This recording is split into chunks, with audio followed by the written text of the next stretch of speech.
My name is Susan Weber. I am one of the organizers of Save Colonie, a partnership for planning, and I have other people here who are part of Save, and I'd like to welcome everybody here. Thank you so much for coming. Other members of Save who are in the room today are Kathy Love, Mary Beth Buckner, Carolyn Martell, I'm having a senior moment, Suzanne Maloney, and Lisa Barron, and Jane Coleman. Okay, I'm done tonight. I can't do it. All right. So I want to tell you, we started this organization about in September last year when we discovered, surprise, surprise, that there had been a giant clear cut. I know that's not a technical term, Mr. LaCivita, of a lot over by Colonie Center, and we just were gobsmacked and disgusted. And then we had a nice meeting with the town. We called the town's attention to the fact that there is a prohibition against tree cutting for development other than the footprint of the building and the parking lot in 10 feet. And when the town attorney sent word out to his minions in the departments that this should be enforced, we thought our problems were over. But then, lo and behold, Maxwell Road. So that's why we've organized. The town of Colonie is a really wonderful place to live, and it's also a community that is undergoing an extraordinary amount of development pressure. The town is now reconsidering its 2005 comprehensive zoning and land use plan, and as the town begins this arduous business, it has the opportunity to look into the near and distant future and create a plan that results in the community we residents want and need. The Colonie Comprehensive Plan Review Committee is starting with the prior administration's plan to point out what has been accomplished, to examine what has worked and what has not, and this is important. However, we must take this valuable opportunity to move the community forward and find better ways to respond to the challenges that the community has identified and would like to see addressed. As the Comprehensive Plan Review Committee commences this process, we wish to embrace this course. We wish to be included in the review and offer input from a community heavily interested in and invested in the outcome. We hope the committee first helps determine a shared community vision for the future of Colonie. The town leadership has very real and tangible milestones to be proud of. Among them are the solving of a major inherited budget problem, effective and well-regarded police and rescue services, a highly rated neighborhood many highly rated elementary and secondary schools, a M4 stormwater management plan that is one of the best in New York, and reasonable property taxes. Let me tell you a little bit about the impetus. I actually did that when I spoke, so I'm going to say what we are doing, the shock of what we've seen recently in the town of Colonie, coupled with increased traffic and pressure on infrastructure that is already stressed, have motivated community members to seek inclusion in the process. Not merely to have input for input's sake, but rather to be informed and assured that our community will be strengthened by the development choices that are made, that our valuable natural resources and cultural resources will be protected, and that significant open spaces, if there are any left, will remain untouched. Unless Colonie's unique character is retained, the town will have failed. Apparently, our message has struck a chord, As of today, more than 73 residents have joined our emailing list, and over 100 are members of our Facebook page. What we believe we can do.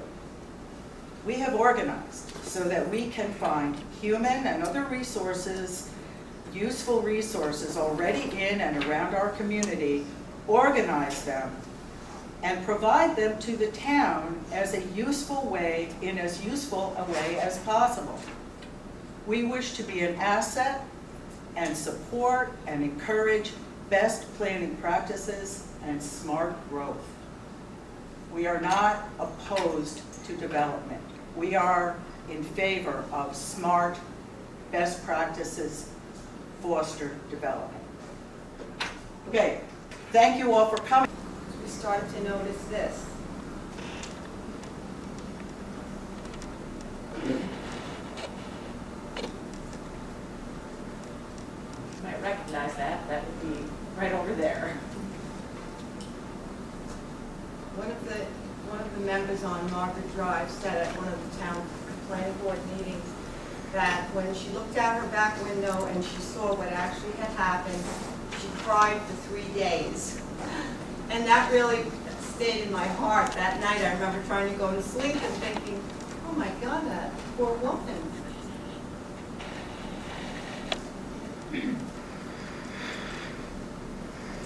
So I didn't at that point even know about the tree ordinance, that trees over a certain size shouldn't be cut.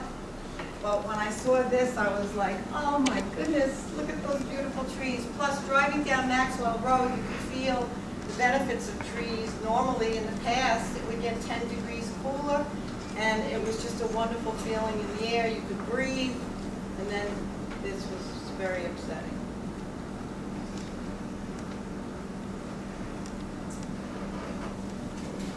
And the wetland area,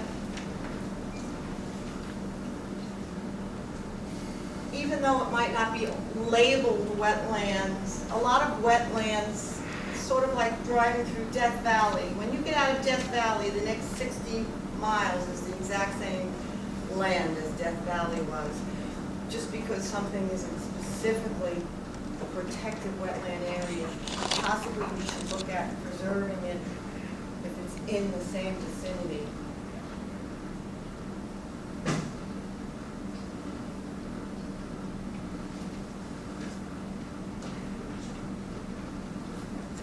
I don't know if you saw, there was another resident, just someone else who was upset, who wrote a letter to that time period about the wildlife.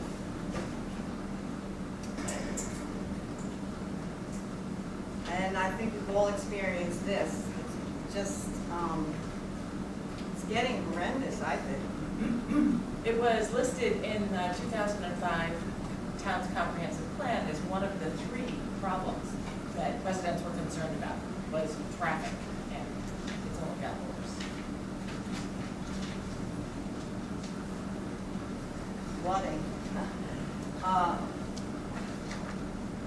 Biology 101, I guess, you learn about the benefits of trees, and one of the benefits is it can help to prevent flooding. I know for my house, we have a big new neighborhood that went in, and so now when we get just regular rains, we're an island.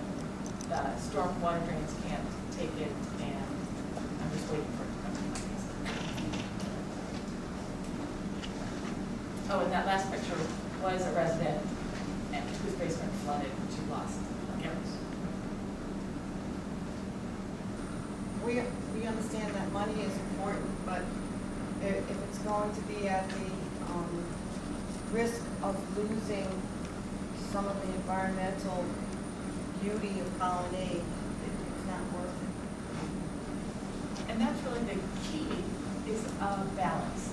People want to live here because of the quality of life, but if we ruin the quality of life, people won't want to live here, and it will have destroyed our property values.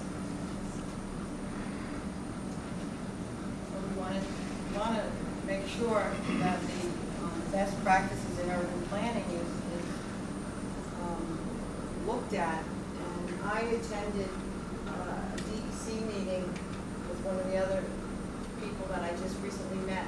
And I was amazed at the amount of stuff out there that is available, that experts have already researched and spent a lot of money kind of finding out. And I'm hoping that in the comprehensive planning that we're looking at some of that.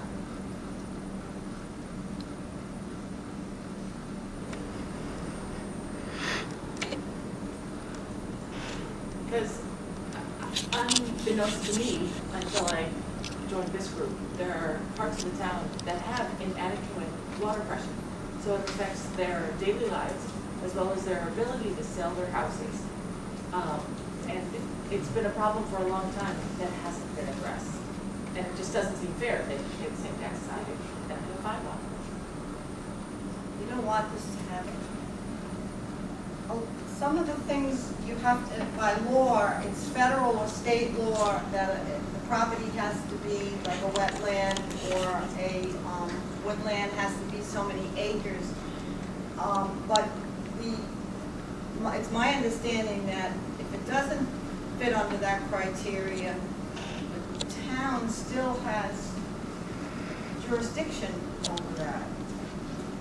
The smaller areas, small areas that maybe make sense to save. And there are a lot of other resources out there, and I hope the town is looking into those, you know, as a taxpayer, to take advantage of both the expertise as well as the grants that are available at other funding sources to improve our infrastructure and protect our.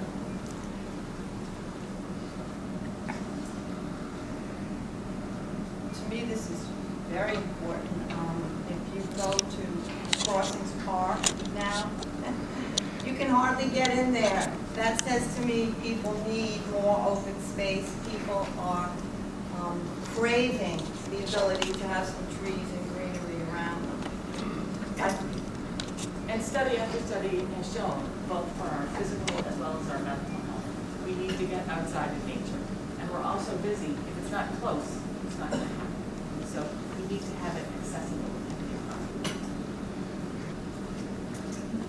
For example, the town board, planning board meetings, the town board meetings, I was very negligent in not being involved, but I think that it's important, and I'm going to be very involved from here on in.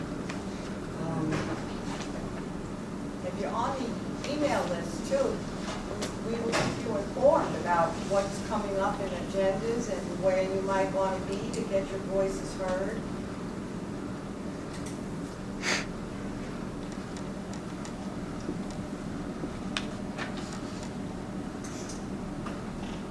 If you have any questions, it's just there, or the Facebook page.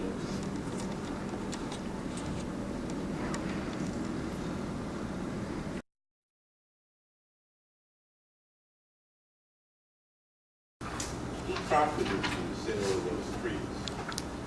Where did the money go? So put like some decent hardware to as you know, as the organization looked into it. Was anyone fined?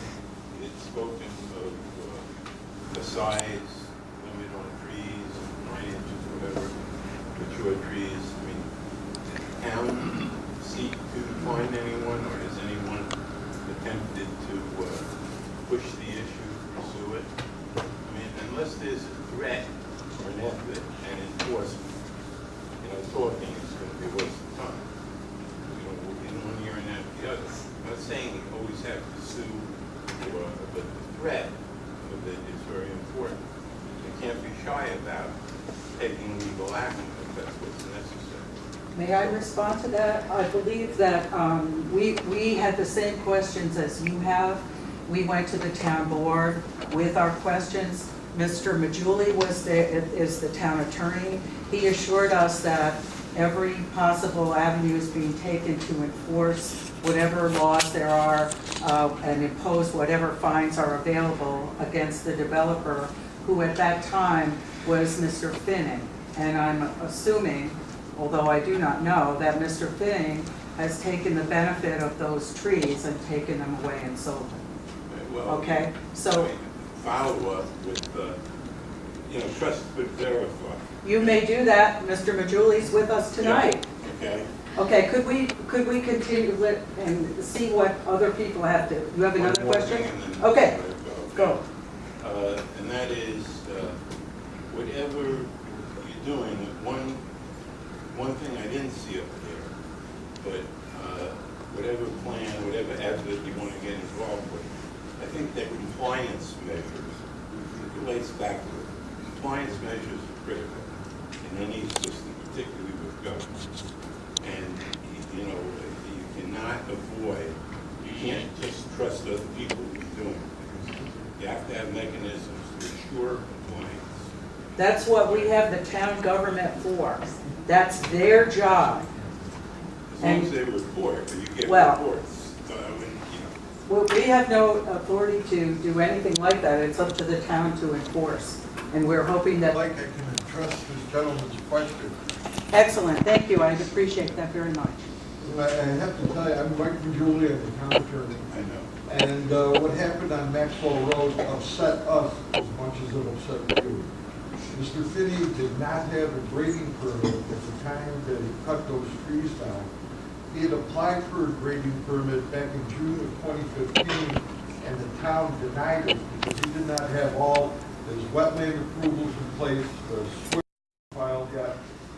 And we believe what he did, and we have to prove this, because violations have been filed, both for the wetland encroachments and for cutting down the trees.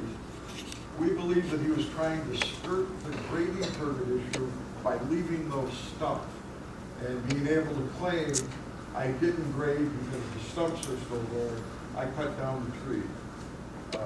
And so violations have been filed, and we have been in contact with Mr. Finney and his representative. Most recently, last Tuesday, at the last planning board meeting, we had sent them emails that they had to start cleaning up the brush and the mess that they left there, because they don't need a grading permit for that. And, we drive by, we monitor it closely, and they have been cleaning up the brush. It's all been mulched down. The only thing that is preventing us from issuing a grading permit now is the final approval of the landscaping plan imposed by the planning board. And that has taken a little time because we've been doing it in conjunction with the people on Market Drive, because we want them to be satisfied as well. We certainly do not condone in any way, shape, or form what Mr. Finney did on Maxwell Road. Thank you, Mike. Would anyone, what are, I mean, I'm sure you people are here from every corner of the town of Colonie, and I'm just wondering what issues that you may have that you would like to see addressed. Could you give us your name and your community? Where are you from? I live in Latham. Okay, great. I'd just like to know, how long have those trees been cut down? How many years ago? They were cut down this year. They were cut down just a few months ago. I think it was January. Because we came back to Florida and they were down. Yeah. Yeah. Paul? I'm really gratified that this town is updating the comprehensive plan. I know it's not easy. I was on the town board for many years. The town really needs the revenue that it gets every year from real property tax growth, which has kept our taxes as low as possible. There's something that a guy by the name of Phil Pearson, who was our Director of Engineering and Planning Services, told me back in the 2000s, that all the easy land has already been developed. What you have left is you have residential land, abutting commercial land, you have land that has environmental challenges and lack of infrastructure, water and sewer, because all the sewers were built with sewer money from the 70s, 80s, and 90s, and that's all gone now. Developers have to put up their own money for sewers. And then you have land that is developable, but it goes out onto 2-lane roads.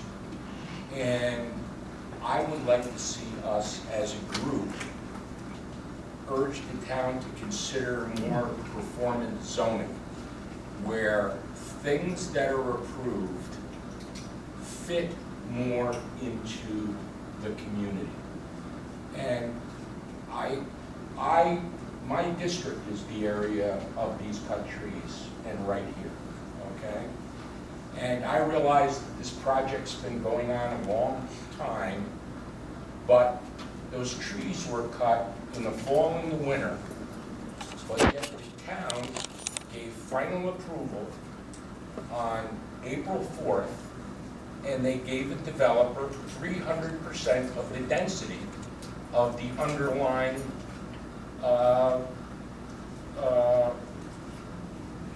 Would that be the zoning well, area?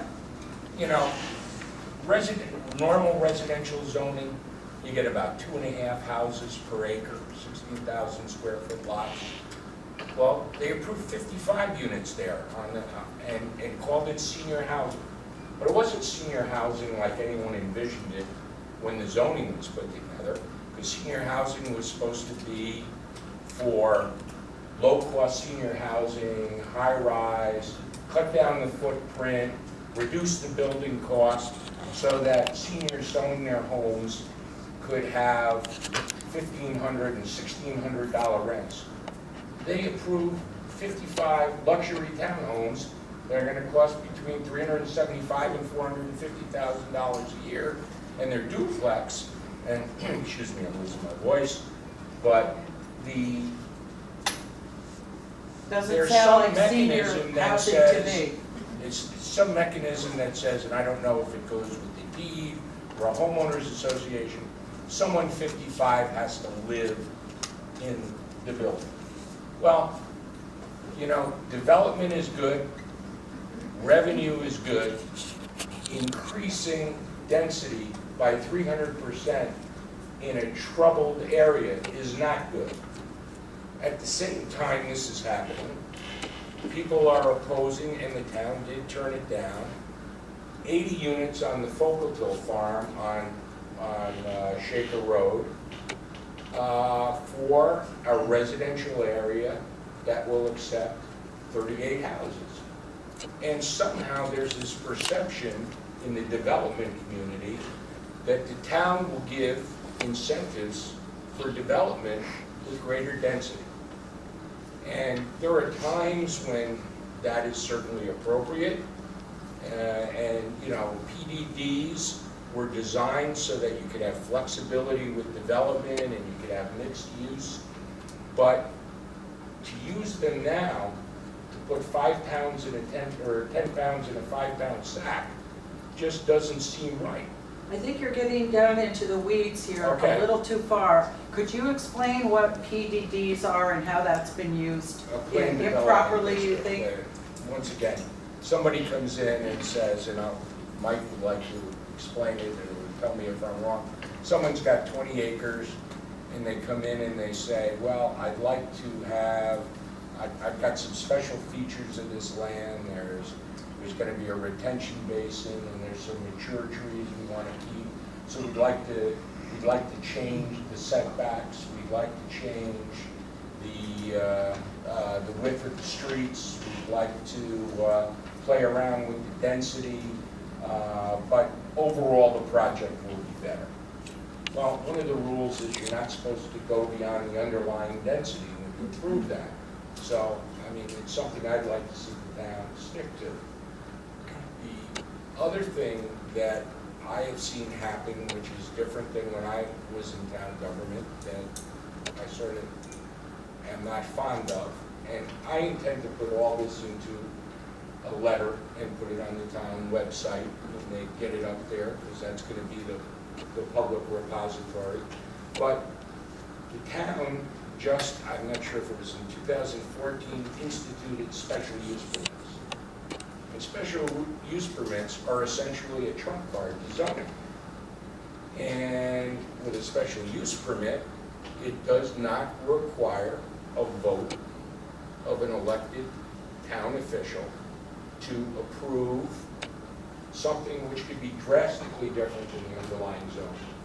Case in point, Times Union proposal right across the street here. 250,000 square foot of retail, 1,650 parking spaces, access onto a 2-lane town road. Not allowed by the existing zone because it didn't allow retail in a commercial zone.